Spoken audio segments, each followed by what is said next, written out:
Congress, impeach Sara Duterte now! Congress, impeach Sara Duterte now! Congress, impeach Sara Duterte now!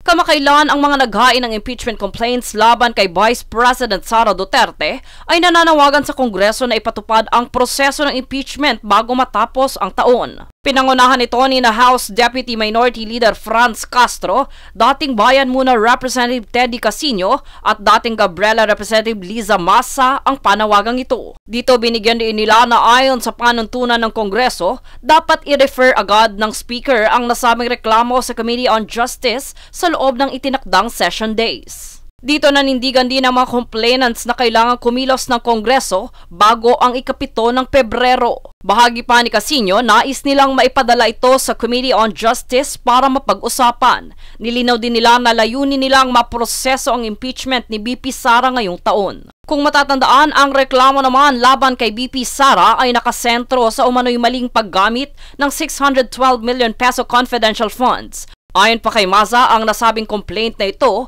ay upang puksain ang umano'y katiwalian sa bayan at hindi umano'y isang politikal na interes. Gusto rin naming sabihin na ito pong mga complaint signatories na ito ay mga representatives, kumakatawan ng mas marami pang organisasyon.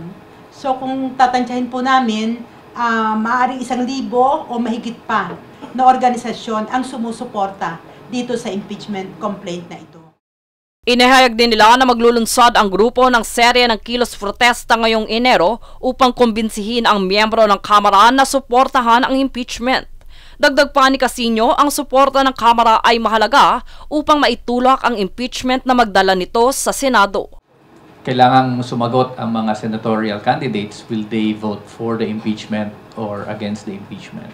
At syempre, ang mga complainants at lahat ng sumusuporta sa impeachment ay manghihikayat sa botante na suportahan ang mga senador who will vote for the impeachment. So, rather than take a backseat, we think kapag inaksyonan ito ng Kongreso at dinala na sa Senado, it should take a front seat in the elections. Bahagi pa ng mga complainants, ang impeachment ay pagkakataon upang itulak ang laban kontra korupsyon bago ang halalan ngayong taon. Dito hinikayat nila ang publiko na iboto ang mga kandidatong pabor sa impeachment upang maituloy ang laban sa Senado.